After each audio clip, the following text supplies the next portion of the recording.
नमः। श्री गुरु शरणं मम। श्री गुरु शरणं मम। गुरुर्ब्रह्मा गुरुर्विष्णु गुरुर्देवो महेश्वरा। गुरु साक्षात् परब्रह्म तस्मै श्री गुरवे नमः। अखण्डमण्डलाकारं व्याप्तं येन चराचरं तत्पदं दर्शितं येन तस्मै श्री गुरवे नमः। श्री सीताराम जी महाराज की जय। श्री सद्गुरुदेव भगवान की जय।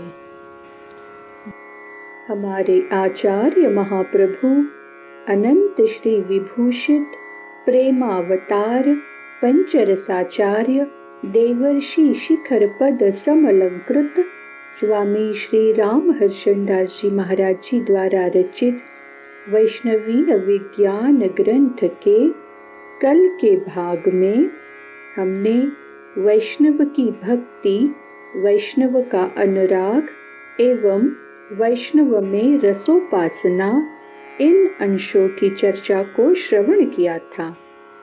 आज की चर्चा में हम वैष्णव की अनन्यता, वैष्णव का अभिमान, वैष्णव में सूक्ष्माति सूक्ष्म अहम का अभाव, वैष्णव में राग द्वेष का अभाव, इन अंशों की चर्चा को श्रवण करेंगे।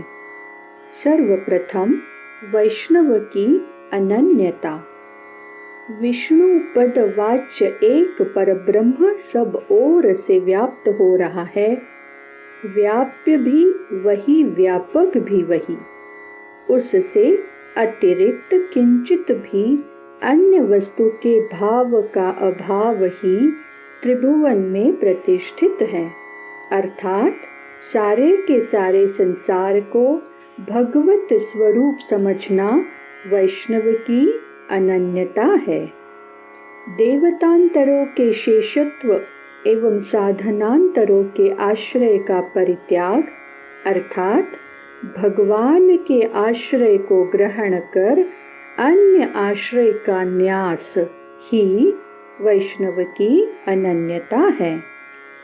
वैष्णव की अनन्यता में अपने भगवान में प्रीति प्रतीत और सुरीति के साथ भक्ति भावना तो वृद्धिंगत होती जाती है, किंतु अन्य देवों और साधनों से द्वेष नाम मात्र नहीं होता। पतिव्रत धर्मपरायणा पत्नी की भांति वैष्णव की अनन्यता है। सर्वशेषी, सर्वभोक्ता और सर्वरक्षक अपने भगवान को समझना जो सर्व श्रुति शास्त्र सम्मत और सद्गुरु संतानुमोदित है, वैष्णव की अनन्यता है। भगवान की अहेतुक कृपा को ही उपायोपेय समझकर अहर्निशि प्रभु कृपा की बाट जोहते हुए अकिंचनत्व, अन्यागतित्व और आर्तित्व वृत्ति से कालक्षेप करना ही वैष्णव की अनन्यता है। वैष्णव का अभिमान। वैष्णव मदीयत्व तथा तदीयत्व भाव से भावित होकर भावना करता है कि मैं भगवान का सहज शेष भूत दास एवं भोग्य हूँ। वे मेरे सहज शेषी स्वामी और भोक्ता हैं। ऐसा दृढ़ निश्चय के साथ तदनुसार वृत्ति वाला होना वैष्णव का अभिमान है। वैष्णव में सूक्ष्माति सूक्ष्म अहम का अभाव। वैष्णव में कर्तृत्व, भोक्तृत्व और ज्ञातृत्व अहंकार का अत्यंताभाव होता है। वैष्णव में देहाभिमान का अर्थात शरीर में आत्मबुद्धि का, देह संबंधी वस्तुओं में ममत्व बुद्धि का और शरीरांतर में दिव्य देहोपलब्धि की इच्छा का सर्वथा अभाव होता है। वैष्णव में स्वस्वरूपाभिमान नहीं होता, अर्थात देह दृष्टि रहने पर आत्मा को अनादर भाव से नहीं दर्शन करता और न आत्मदर्शन में शरीर से घृणा करता। वह जड़ चेतन समुदाय को भगवान का शरीर समझता है, अपने स्वरूप को भगवत स्वरूप के भीतर ही दर्शन करता है, अतः अलग अस्तित्व नहीं मानता।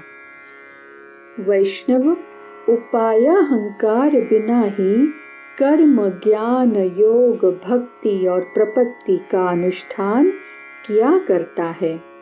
उपर्युक्त साधनों में उसकी उपाय बुद्धि नहीं होती। इष्ट प्राप्ति और अनिष्ट निवृत्ति में वह भगवत कृपा को ही उपाय मानता है, अर्थात प्रभु स्वयं उपायोपेय हैं, यह उसका यथात्म दृढ़ निश्चय होता है। वैष्णवों में उपेयाहंकार का सर्वथा अभाव होता है।